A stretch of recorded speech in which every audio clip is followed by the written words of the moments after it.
Hello दोस्तों। तो आप सभी का स्वागत है आपके अपने यूट्यूब चैनल मेंटल मैथ्स में। तो जैसे कि हम लोग जानते हैं कि हम लोग वैदिक मैथ का एक लेक्चर सीरीज शुरू किए थे। इनमें से हम लोगों ने 4 सूत्र हम लोगों ने सीख लिया था। सबसे पहले वीडियो में हम लोगों ने पहला सूत्र एकाधिकेन पूर्वेण को सीखा था। फिर दूसरे वीडियो में हम लोग ने दूसरे सूत्र निखिलम नवता चरमम दस्ता को सीखा था। और फिर तीसरी वीडियो में तीसरा सूत्र उर्वर्तिर्भयम को हम लोगों ने सीखा था। और उसके बाद लास्ट के वीडियो में हम लोगों ने सीखा था चौथा सूत्र परावर्तय योजेत। तो आज की वीडियो में हम लोग सीखने वाले हैं पांचवा सूत्र शून्यम साम्य समुच्चय। तो चलिए आज का वीडियो हम लोग शुरू करते हैं। तो सबसे पहले शुरू करते हैं इसके मीनिंग से। तो इसका मीनिंग होता है व्हेन समुच्चय are same then it is zero. यहाँ पर आपको समुच्चय का मतलब समझ नहीं आया होगा तो कोई बात नहीं, इसको समझने के लिए हम लोग डिफरेंट 5 केस लेंगे। अभी के लिए आप समुच्चय का मीनिंग कॉमन फैक्टर मान सकते हैं।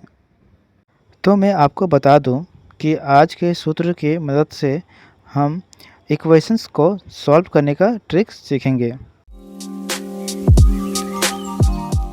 सबसे पहले case 1, if common factors are same then the factor is zero. इसका मीनिंग यह होता है कि यदि किसी इक्वेशन में एक वेरिएबल पूरे इक्वेशन में कॉमन हो तो उस वेरिएबल का वैल्यू हमेशा ज़ीरो होता है। तो चलिए इसको हम लोग एक एग्जांपल लेके समझते हैं। मान लीजिए हमें एग्जांपल दिया गया है 3x + 5x = 6x + 4x। तो हम देख रहे हैं कि हमारा वेरिएबल x पूरे इक्वेशन में कॉमन है। तो हमारे रूल के अनुसार x को हम डायरेक्ट ज़ीरो लिख देंगे बिना सॉल्व किए।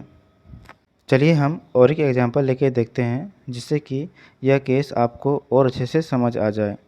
तो मान लीजिए हमें एग्जांपल दिया गया है ये 4 × x + 1 = 5 × x + 1। यहाँ पर हम देख रहे हैं कि x + 1 पूरे इक्वेशन में कॉमन है तो इसको हम y मान लेंगे। तब हमारा इक्वेशन हो जाएगा 4y = 5y। तो हमारे रूल के अनुसार y का वैल्यू डायरेक्ट हम ज़ीरो लिख देंगे और हम लोग y का वैल्यू क्या लिए थे x + 1। तो x + 1 का भी वैल्यू ज़ीरो हो जाएगा। तो इससे हमें x का वैल्यू -1 मिल जाएगा। ये था हमारा केस 1। अब चलिए हम लोग सीखते हैं case 2। Case number 2, if the product of independent terms are the same then the variable is zero. तो चलिए इसको हम एक एग्जांपल लेके समझते हैं।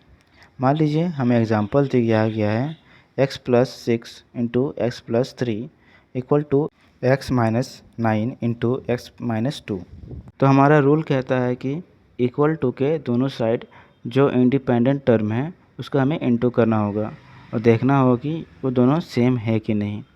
तो सबसे पहले हमें इंडिपेंडेंट टर्म को पहचानना आना चाहिए। तो यहाँ पर इंडिपेंडेंट टर्म हो गया 6, 3 और -9 और -2। तो सबसे पहले हमें 6 और 3 को इंटू करना होगा और फिर -9 और -2 को। तो हम देख रहे हैं कि दोनों को इंटू करने पर 18 ही मिल रहा है। तो हमारे रूल के अकॉर्डिंग जब इंडिपेंडेंट टर्म का ये प्रोडक्ट सेम आ जाए तो जो वेरिएबल का वैल्यू वो ज़ीरो आ जाता है। तो वेरिएबल हमारा यहाँ पर x है तो उसे हमें डायरेक्ट ज़ीरो लिख देंगे।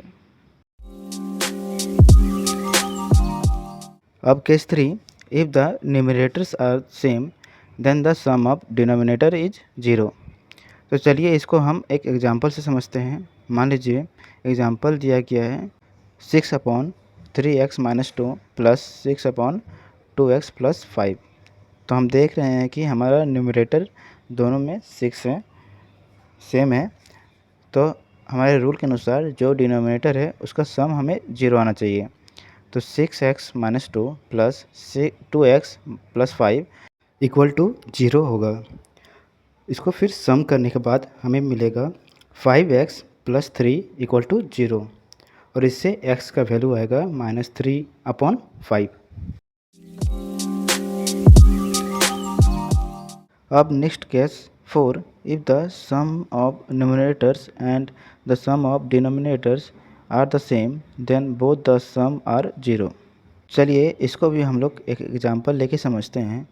तो मान लीजिए हमें एग्जांपल दिया गया है 6x+3 upon 9x+4 equal to 8x+3 upon 5x+2। तो चलिए हम लोग सबसे पहले न्यूमरेटर को समेशन करते हैं।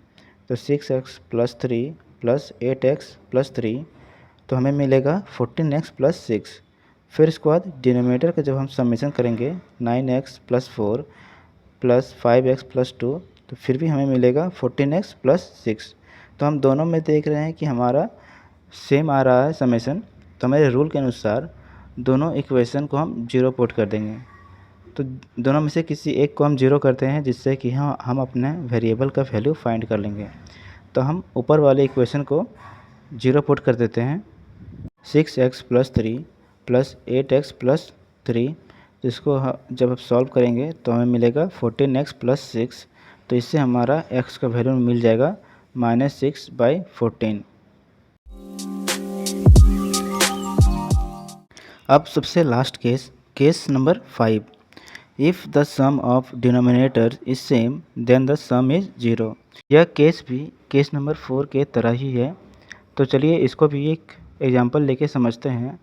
तो मान लीजिए हमें एग्जांपल दिया गया है 1/x+8 plus 1/x+4 equal to 1/x+5 plus 1/x+7। तो हमें सबसे पहले इक्वल टू के दोनों साइड का डिनोमिनेटर का समेशन करना होगा और देखना होगा कि दोनों में सेम आ रहा है कि नहीं। तो हम जब समेशन करेंगे x+8 प्लस x+4 तो हमें मिलेगा 2x+12। फिर जब सम करेंगे x+5 प्लस x+7 तो दोनों का समेशन सेम आ जाएगा x+12। इसके बाद हमें क्या करना है कि दोनों में से किसी एक समेशन को हम 0 पुट कर देंगे। तो जो ऊपर वाले को हम 0 पुट करते हैं x+8 प्लस x+4 तो इक्वल टू 0। तो हमें मिलेगा सॉल्व करने पर 2x+12 इक्वल टू 0। तो इससे हमारा x का वैल्यू निकल जाएगा -12/2 इक्वल टू -6। तो आज का वीडियो यहीं पर ख़त्म होता है। आशा करता हूँ कि यह वीडियो आप सभी को अच्छा लगा होगा।